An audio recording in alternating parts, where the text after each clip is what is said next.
Hey, it's Adam Narreau here with Realty One Group Empire, and in this video, I want to talk to you about why we will not see a housing market crash.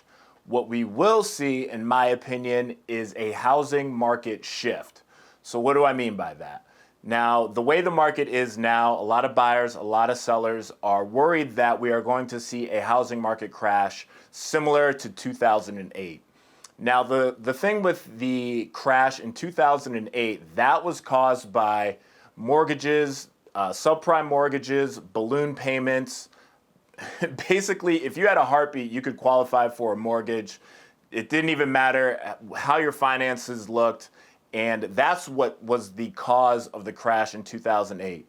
It was on the lending side. So now in 2021, you have to be extremely well qualified to even qualify for a mortgage to be able to purchase a house in today's market. So a crash happening similar to 2008, I don't see that happening because one, buyers are more qualified now than they basically have ever been.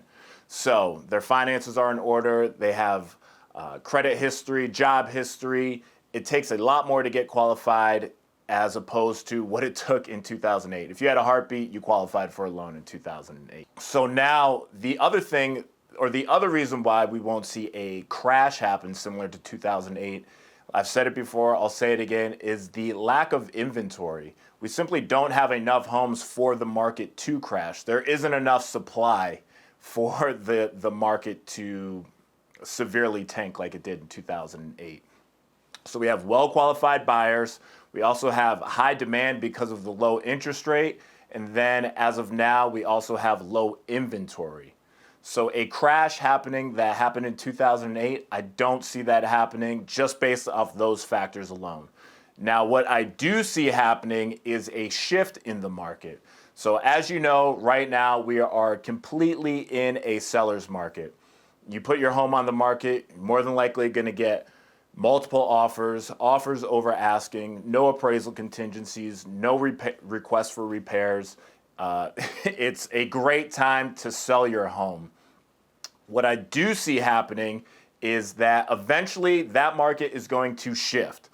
Obviously, going from a seller's market to a more neutral market, maybe even into a buyer's market. We don't know what the future is going to hold. But if we had a pendulum, basically we are completely in a seller's market now, and eventually it's going to swing towards, obviously the next step would be a neutral market, then to a buyer's market. How fast that can happen, only time will tell. So what we are starting to see right now is an increase in inventory. Now we are still on the extreme low side of inventory. However, we are starting to see more listings come to the market and days on market slightly increase. So we are at the very early stages. We're going to need a couple more months to solidify the data that we're seeing now. However, we are at the very beginning of seeing more listings come to the market and days on market just a tad bit longer than what they were. So still in the very early stages. Now, the other thing, obviously the inventory is one factor keeping this in a seller's market. So if we see an increase in inventory, obviously that'll, like I said, swing the pendulum more towards a neutral to a buyer's market. And the other thing we also have to keep in mind that is another factor is the low interest rates. Now the Fed has said that they plan on keeping interest rates low until 2023.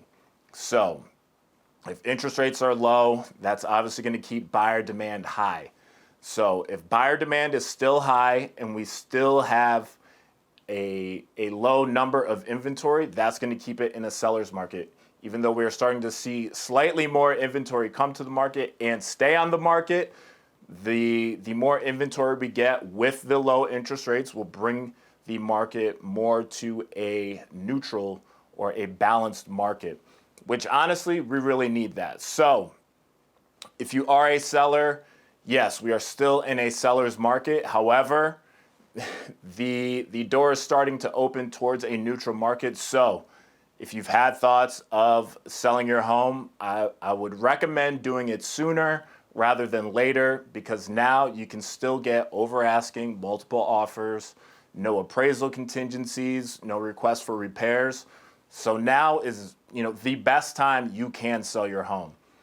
Now, how long is that door going to stay open? Only time will tell, but like I've said, we're starting to see more inventory come to the market, and the more inventory that comes, that is more competition for you if you are selling your home. So, will we see a market crash? No, but I believe we are going to see a market shift. So, no crash, however, a shift will happen. It just has to. We've been in a complete seller's market for a while now, and with inventory coming and low interest rates still low, that's gonna give us more of a neutral, balanced market. So, if you are a seller and you have been thinking of selling, I suggest doing it sooner rather than later. And if you're a buyer, this is where how we were in a complete seller's market. If you are a buyer and we do go to a more balanced market, or if the market does shift, then that's going to be in a buyer sense, offering over asking. You might not have to offer as much over asking as you had to, let's just say, a couple months ago, or even now. Appraisal contingencies, you might not have to waive those. Requests for repairs, some repairs could get done. So the more it goes to a balanced market, the more it benefits home buyers in this situation. So if you're a home seller, take advantage of it now while you still can. And if you're a home buyer, be patient. If the shift does happen, which we are very early stages of seeing that happen, then, like I said, you might not have to offer as much over asking, or you could even go in at list price. You might not have to waive your appraisal contingencies. You could get some requests for repairs done. So the more it goes to a balanced market, the more it helps out buyers, and vice versa. The more it goes to a balanced market, sellers, you might have to do requests for repairs. You could see offers with appraisal contingencies. So if you're a seller thinking of selling, do it now. If you're a buyer, I believe when the shift is happening or does start to happen, then that's when you can get more of a deal, or it's more beneficial to you as a buyer. So with that being said, those are my thoughts on why we won't see a housing market crash. However, we will see a housing market shift.